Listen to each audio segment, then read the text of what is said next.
The United States of America, known as Land of the Free, Home of the Brave, has come to symbolize freedom throughout the world. People from all nations and from all walks of life have called the United States home. The United States has welcomed them with open arms. Indeed, the famed Statue of Liberty is the embodiment of this dream.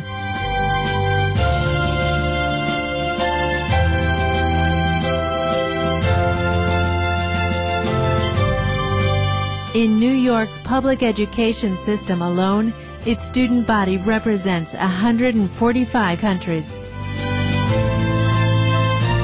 The United States has a deep affinity with Supreme Master Ching Hai.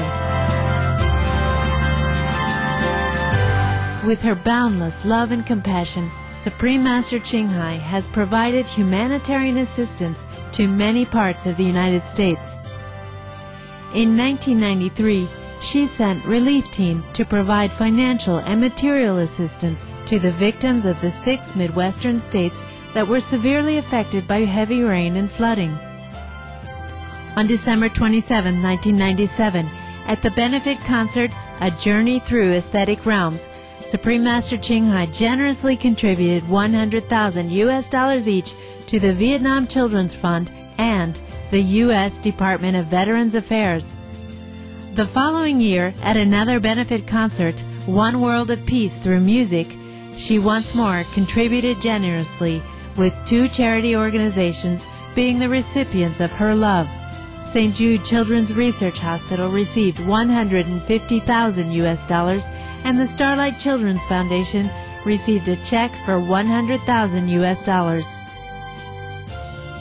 Additionally, in the face of one of the worst human tragedies ever to occur on U.S. soil, on September 11, 2001, Supreme Master Ching Hai responded immediately, sending relief teams from around the country and all over the world to Ground Zero in New York City. Supreme Master Ching Hai's financial contributions amounted to over $300,000 to organizations aiding the victims. To this day, Supreme Master Ching Hai continues to extend her loving compassion to all parts of the U.S., from Virginia, Ohio, Kentucky, and Alabama to California, Florida, Texas, Hawaii, and other states. We now invite you to listen to the following lecture by Supreme Master Ching Hai entitled, How Did the War Start? In New York, USA on March 6, 1991.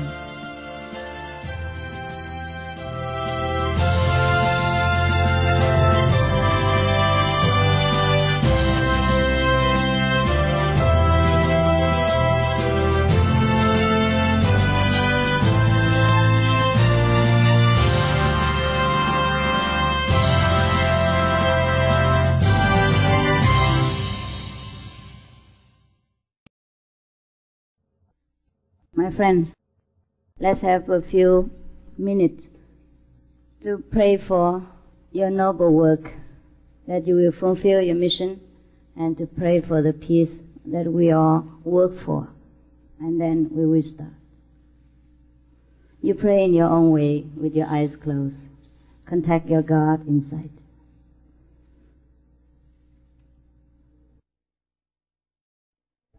Thank you.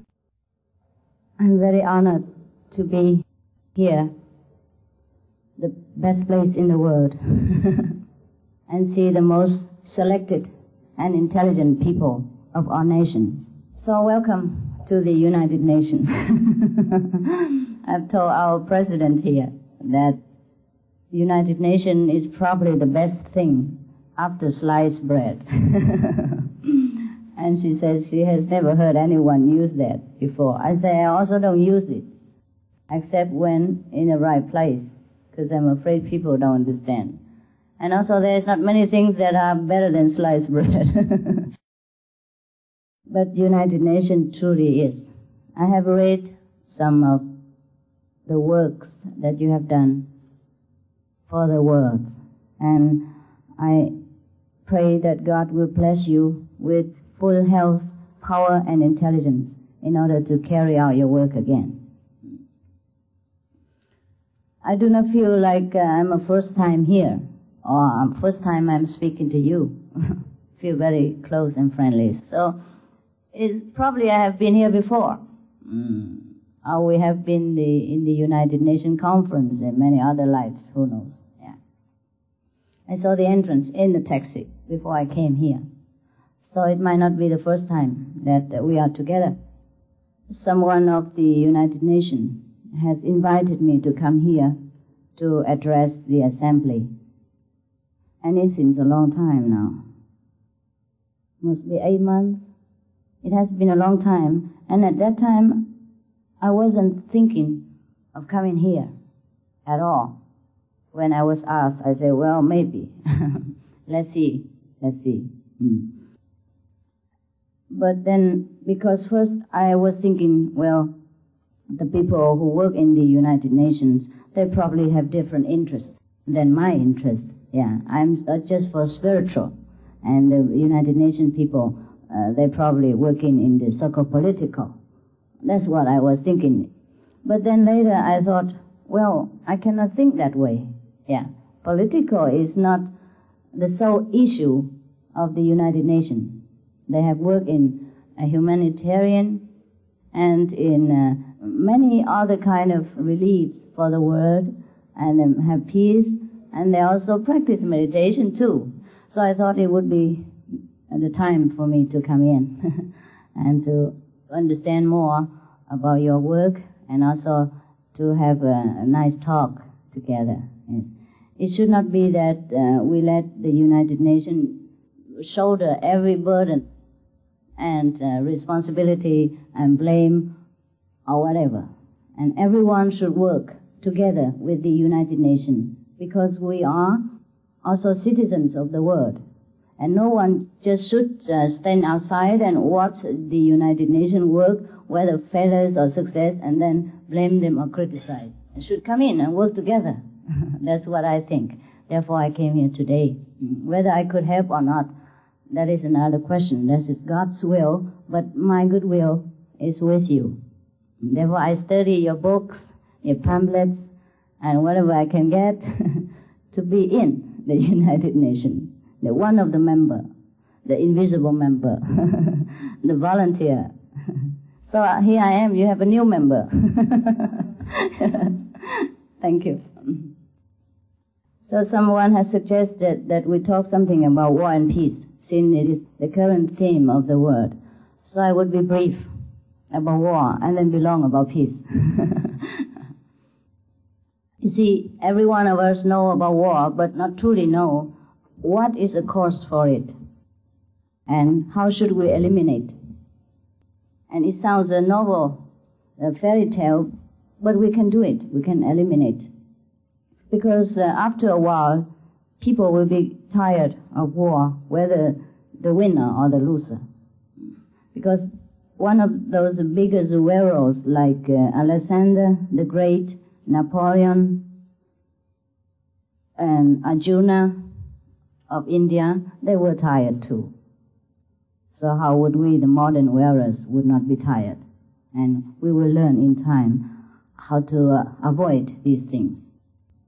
But if we want to avoid, it's not only our will be done as God will.